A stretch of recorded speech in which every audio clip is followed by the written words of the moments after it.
ladies and gentlemen, we're turning now to colleges who were involved right from the beginning, and I do want to emphasise the national nature of the campaign we're talking about.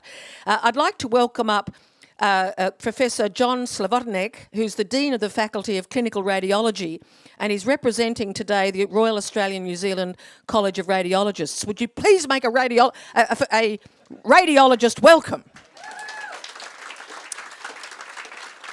I think that was a very good sign. They seem very keen to meet you.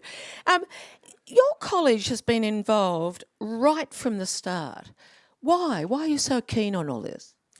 There are several reasons for this. I guess the first and simplest is there's been a successful initiative overseas, initially begun by the American Board of Internal Medicine in 2012, and it's spreading internationally.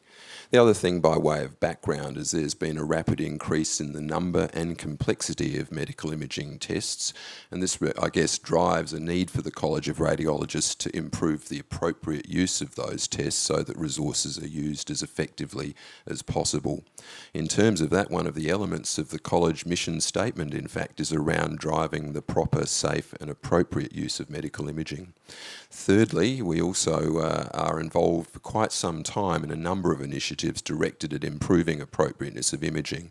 And this includes websites that are directed at consumer information, two examples being Inside Radiology, which is aimed at the radiology side of our college, and the other being Targeting Cancer, aimed at the radiation oncology side of our college. And these provide information to consumers, but they also, where appropriate, encourage conversations between health providers and consumers.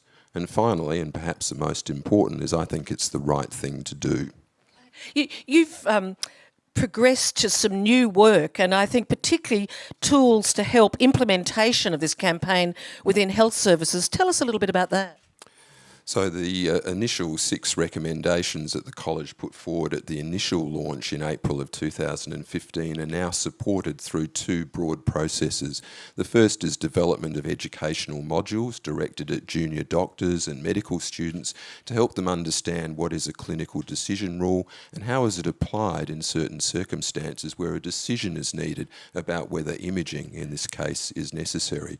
So those rules provide a simple, straightforward and evidence-based means of making that decision, and each of these modules is linked to the 6 Choosing Wisely recommendations we put forward.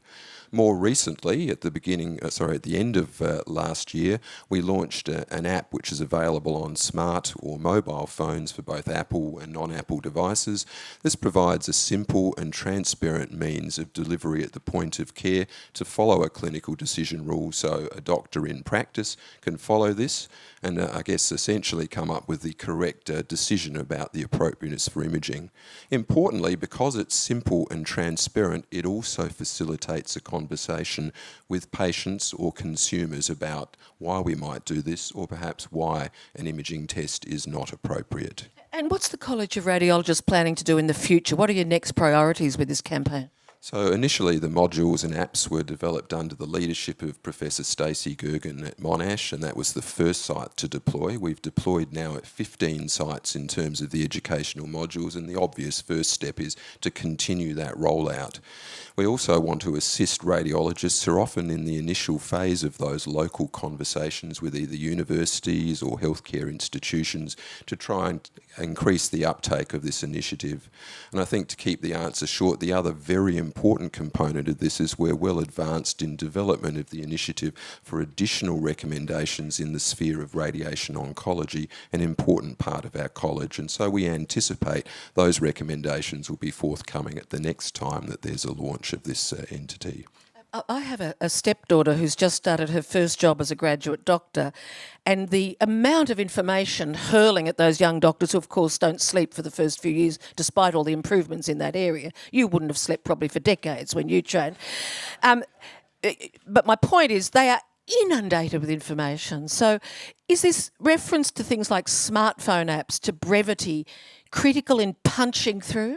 Absolutely. So if you can have the app, which is easy to download either from the iTunes Store or from Google Play or from the RANZCR website, it follows a simple series of yes, no questions and answers that allows the correct decision to follow from that. So it doesn't require individuals to remember, to retain knowledge. It makes the process easier, as you're suggesting. And so could interested patient advocates or individual patients download it too? They certainly could, and again, that would perhaps prepare them for the conversations and understanding that there's a clear basis behind the process for decision making. Thank you so much, sir. That was fascinating. Thank you. Would you give him a round of applause?